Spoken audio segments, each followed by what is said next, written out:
નમસ્કાર વિદ્યાર્થી મિત્રો, ગુડ મોર્નિંગ. હું જયવીર પટેલ, શ્રી સરકારી ઉચ્ચતર માધ્યમિક શાળા રાપર કચ્છમાંથી વિજ્ઞાન વિષયમાં ધોરણ 10માં બ્રિજ કોર્સમાં પ્રકરણ નંબર 4 પેશીઓની આજે આપણે આગળ થોડી ચર્ચા કરીશું. હવે ગયા લેક્ચરની અંદર આપણે જોઈ ગયા કે અધિચ્છદીય પેશીનો સૌપ્રથમ પ્રકાર કે જે હતો લાદીસમ અધિચ્છદીય પેશી, તેના વિશે આપણે જોઈ ગયા છીએ. હવે આ લેક્ચરની અંદર આપણે અધિચ્છદીય પેશીના બીજા કુલ 4 પ્રકાર ઘનાકાર અધિચ્છદ પેશી, સ્તંભાકાર અધિચ્છદ પેશી, પક્ષમલ અધિચ્છદ પેશી તેમજ સ્તુત અધિચ્છદ પેશી આટલાની ચર્ચા કરીશું અને છેલ્લે આપણે સંઘીય પેશીની પણ ચર્ચા કરીશું. હવે આ જે પ્રકાર જે આપેલા છે આપણે અધિચ્છદીય પેશીના, એમાં આપણે જે તે પેશીનું સ્થાન તેમજ તેનું કાર્ય શું છે એ આપણે બરાબર મગજમાં યાદ રાખવું પડે. તો આપણે એક પછી એક દરેક પેશીના સ્થાન અને કાર્ય એ ભણતા જઈશું, થોડા યાદ રાખતા. તો સૌપ્રથમ પ્રકાર છે ઘનાકાર અધિચ્છદ પેશી. હવે ઘનાકાર અધિચ્છદ પેશીનું સ્થાન આપણને આપેલું છે મૂત્રપિંડ નલિકા અને લાળ ગ્રંથિની નલિકાના અસ્તરમાં. હવે મૂત્રપિંડ નલિકા તો આપણને ખબર છે કે જે મૂત્રપિંડનો જે ભાગ હોય એ જગ્યાએ આવેલો છે, તેમજ લાળ ગ્રંથિની નલિકા, લાળ ગ્રંથિ આપણા મોંની અંદર હોય છે. તો એ જે નલિકા આપેલી છે એની અંદરના સ્તરમાં જે અંદરની બાજુનું જે આવરણ છે એમાં ઘનાકાર અધિચ્છદ પેશી જોવા મળે છે. તો ઘનાકાર અધિચ્છદ પેશીનું સ્થાન છે મૂત્રપિંડ નલિકા અને લાળ ગ્રંથિની નલિકાના અસ્તરમાં. ત્યારબાદ તેમાં જે ઘનાકાર અધિચ્છદ પેશીની રચના છે એમાં એની લંબાઈ, પહોળાઈ અને ઊંચાઈ એ ત્રણેય સમાન હોય છે. હવે ઘનાકાર અધિચ્છદ પેશીમાં જેની લંબાઈ છે, પહોળાઈ છે અને ઊંચાઈ, કોષો છે એ કેવા હોય છે, એની રચના સમાન હોય છે. ત્યારબાદ તેનું કાર્ય આપણને આપેલું છે કે પદાર્થનો સ્ત્રાવ તેમજ યાંત્રિક આધાર અને બહુકોષીય ગ્રંથિનું નિર્માણ. હવે પદાર્થનો સ્ત્રાવ જે જુદા જુદા પ્રકારના પદાર્થો જે આપણા શરીર માટે જરૂરી છે તેનો સ્ત્રાવ કરવાનું કાર્ય ઘનાકાર અધિચ્છદ પેશી કરે છે. ત્યારબાદ યાંત્રિક આધાર આપવાનું. હવે યાંત્રિક આધાર એટલે કે શરીરના જે કોષો છે એને જો યાંત્રિક આધાર મળશે નહીં તો શરીર સારી રીતે કાર્ય કરશે નહીં. માટે શરીરને કે શરીરના કોષોને યાંત્રિક આધાર આપવાનું કાર્ય કરે છે ઘનાકાર અધિચ્છદ પેશી. ત્યારબાદ બહુકોષીય ગ્રંથિનું નિર્માણ. તો આપણા શરીરની અંદર આપણને ખબર છે કે જુદા જુદા પ્રકારની ગ્રંથિઓ આવેલી છે. તો એમાં જે એક કરતા વધારે કોષો ધરાવે છે બહુકોષીય ગ્રંથિ, તો તેનું નિર્માણ કરવાનું કાર્ય પણ ઘનાકાર અધિચ્છદ પેશી કરે. તો એના કુલ 3 કાર્યો થયા કે પદાર્થનો સ્ત્રાવ કરવાનો, તેમજ યાંત્રિક આધાર આપવાનો, તેમજ બહુકોષીય ગ્રંથિઓનો સ્ત્રાવ કરવાનો. તો આ જે એના કાર્યો છે બરાબર આપણે યાદ રાખવા પડશે. તો આ આપણે વાત કરી ઘનાકાર અધિચ્છદ પેશી, તેનું સ્થાન, એની રચના અને કાર્ય બરાબર યાદ રાખો. ત્યારબાદ અધિચ્છદ પેશીમાં ત્રીજો પ્રકાર છે સ્તંભાકાર અધિચ્છદ પેશી. હવે નામ પરથી જ ખબર પડી જાય કે સ્તંભાકાર એટલે એનો આકાર કેવો હશે, સ્તંભ જેવા આકારના હોય છે. તો સ્તંભાકાર અધિચ્છદ પેશીનું સ્થાન જે છે એ આંતરડાનું અંદરનું છે. હવે આપણને ખબર છે આપણા શરીરની અંદર નાનું આંતરડું, મોટું આંતરડું આવેલું છે. તો એ જે આંતરડાની જે અંદરનું સ્તર છે એ સ્તંભાકાર અધિચ્છદ પેશીનું બનેલું હોય છે. ત્યારબાદ તેનું કાર્ય આપણને આપેલું છે કે અધિચ્છદીય અવરોધને પસાર કરવામાં મદદરૂપ થાય છે. તો જે અધિચ્છદીય પ્રકારે જે અવરોધો આવેલા હોય શરીરમાં તેને પસાર કરવામાં મદદરૂપ કઈ પેશી થાય છે? સ્તંભાકાર અધિચ્છદ પેશી. તમારે એમસીક્યુમાં પૂછાય કે અધિચ્છદીય અવરોધને પસાર કરવામાં નીચેનામાંથી કઈ પેશી મદદરૂપ થાય છે? તો જવાબ આવશે સ્તંભાકાર અધિચ્છદ પેશી. ત્યારબાદ તેમાં ચોથો પ્રકાર છે અધિચ્છદ પેશીમાં પક્ષમલ અધિચ્છદ પેશી. તો તેનું સ્થાન આપણને આપેલું છે શ્વાસનળી અને અંડવાહિની દિવાલ. હવે શ્વાસનળીનું સ્થાન આપણને ખબર છે કે અહીંયા જે ગળાથી નીચેનો જે ભાગ છે આની નળી સ્વરૂપે એ શ્વાસનળીનો ભાગ છે. તો એ શ્વાસનળીમાં પક્ષમલ અધિચ્છદ પેશી હોય છે. ત્યારબાદ અંડવાહિની વિભાગ. તો સ્ત્રીઓની અંદર આ એક ગ્રંથિ આવેલી હોય છે કે અંડવાહિની વિભાગ. તો તેની અંદર પણ પક્ષમલ અધિચ્છદ પેશી આવેલી હવે પક્ષમાં અધિચ્છદ પેશી એ તેની જે સપાટી ખરી એના ઉપર વાળ જેવા પક્ષમો ધરાવે છે. આ રીતે આનો કોષ હોય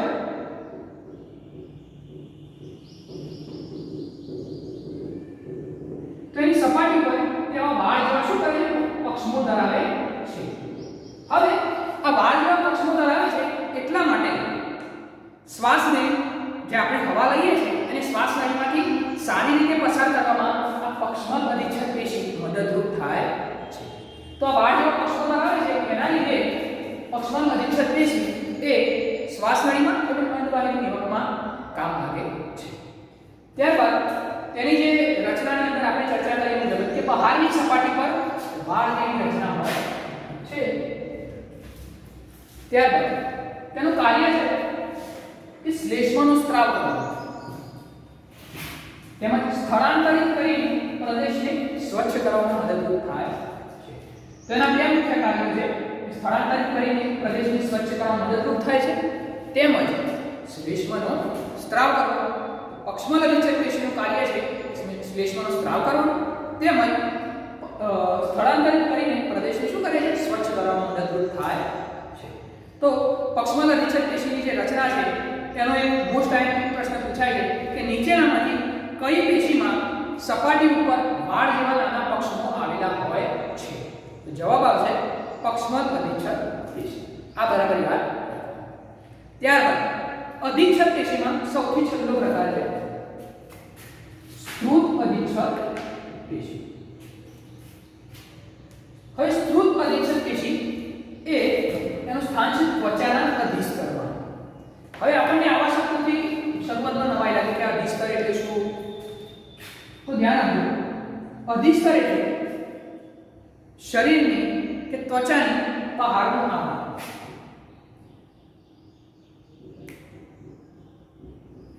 અધિસ્તર એટલે શરીરની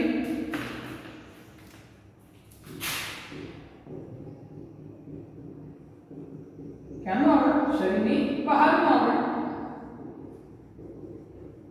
એને આપણે અધિસ્તરના નામે ઓળખીશું.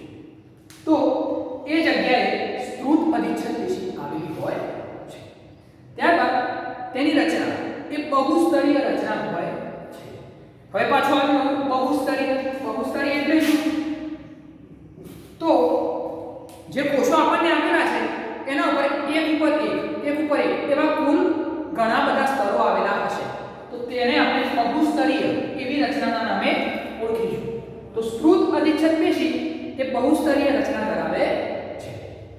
ત્યારબાદ તેનું કાર્ય છે કે ત્વચાના અધિસ્તરના કોષો કાપવાથી કે ફાટવાથી બચવા માટે.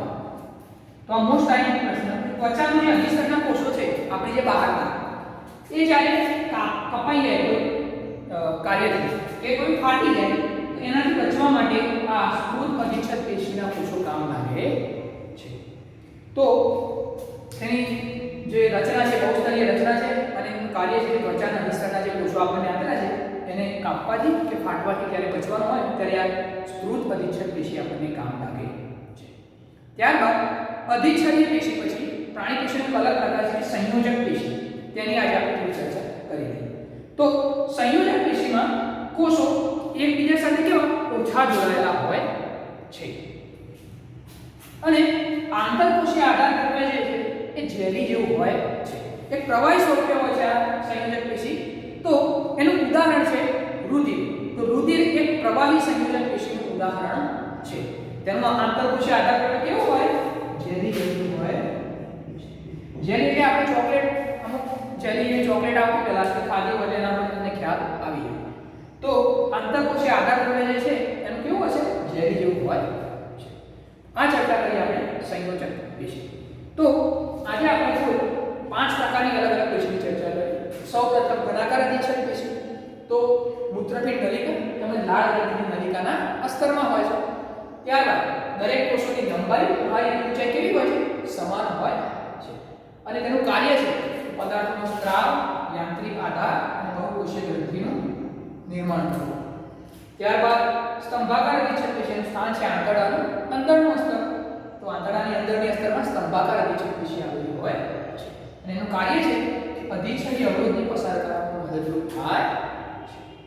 ત્યારબાદ પક્ષમલ અધિચ્છદ પેશીનું સ્થાન શ્વાસનળી તેમજ અંડવાહીની દિવાલમાં, તો એની બહારની સપાટી પર મોસ્ટ ટાઈમ પ્રશ્ન કે વાળ જેવી રચના હોય છે. તો કઈ પેશીમાં વાળ જેવી બહારની સપાટી પર રચના હોય? જવાબ આવશે પક્ષમલ અધિચ્છદ પેશી. ત્યારબાદ તેનું કાર્ય છે કે શ્લેષ્મનો સ્ત્રાવ કરવાનું, સ્થળાંતરિત કરીને પ્રદેશને સ્વચ્છ કરવામાં મદદરૂપ થાય છે. ત્યારબાદ છેલ્લા પ્રકારની અધિચ્છદી પેશીમાં કરતા છે સ્ત્રુત અધિચ્છદ પેશી. એનું સ્થાન છે કે ત્વચાના અધિસ્તરમાં. આપણે ચર્ચા કરી કે જે આપણી ચામડીનું જે બહારનું આવરણ છે એને આપણે અધિસ્તરના નામે ઓળખીશું. તો એની રચના છે કેવી છે? બહુસ્તરીય, જેની પર એક ઉપર એક ઉપર એક એવા વધારે પ્રકારના જે સ્તરો આવેલા હોય તો તેવી રચનાને આપણે બહુસ્તરીય રચના નામે ઓળખીશું. અને એનું કાર્ય છે કે ત્વચાના અધિસ્તરના કોષો કાપવાથી કે ફાટવાથી બચવા માટે. હવે આપણે અધિસ્તરના જ્યારે કોષો ફાટી જાય કે કપાઈ જાય ત્યારે બચવા માટે સ્ત્રુત અધિચ્છદ પેશી કામ લાગે. ત્યારબાદ સંયોજક પેશી. સંયોજક પેશીના કોષો એકબીજા સાથે કેવા હોય છે? ઓછા જોડાયેલા હોય છે અને તેનું આંતરકોષીય આકાર જેલી જેવા આકારનું હોય, એટલે જેલી જેવું હોય છે. અને એનું ઉદાહરણ છે રુધિર, એક પ્રવાહી સંયોજક પેશી છે એનું ઉદાહરણ છે. તમારે આમાંથી જ્યારે પેપર બહુ હાર્ડ કાઢવું હોય અને 2-3 એમસીક્યુ બહુ હાર્ડ પૂછવા હોય તો એ લોકો આ રીતે એમસીક્યુમાં પૂછી નાખતા કે ત્વચાના અધિસ્તરમાં નીચેનામાંથી કઈ પેશી હોય છે, પછી શ્લેષ્મનો સ્ત્રાવ નીચેનામાંથી કઈ અધિચ્છદ પેશીનું કાર્ય છે. તો આ દરેક તમારે અલગ અલગ કાર્યો બધા યાદ રાખવા પડે તો જ તમે જે તે વખતે જે પ્રશ્નનો જવાબ આપી શકો. તો આટલું બરાબર યાદ રાખવાનું તેમજ બરાબર યાદ કરી લેવાનું. હવે હોમવર્કમાં તમારે 2 પ્રશ્નો કરવાના રહેશે.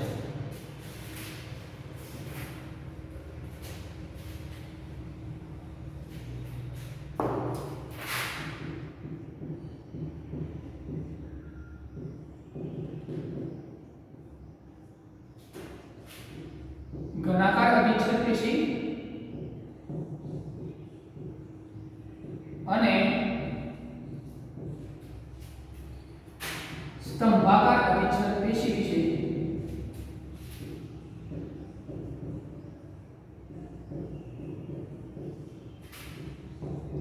ટૂંક નોંધ લખો.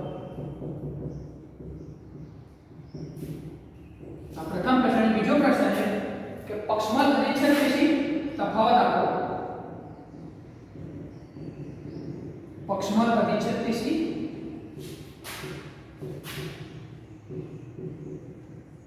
તેમજ સ્ત્રુત અધિચ્છદ પેશી. હવે તફાવત તમારે એની રચના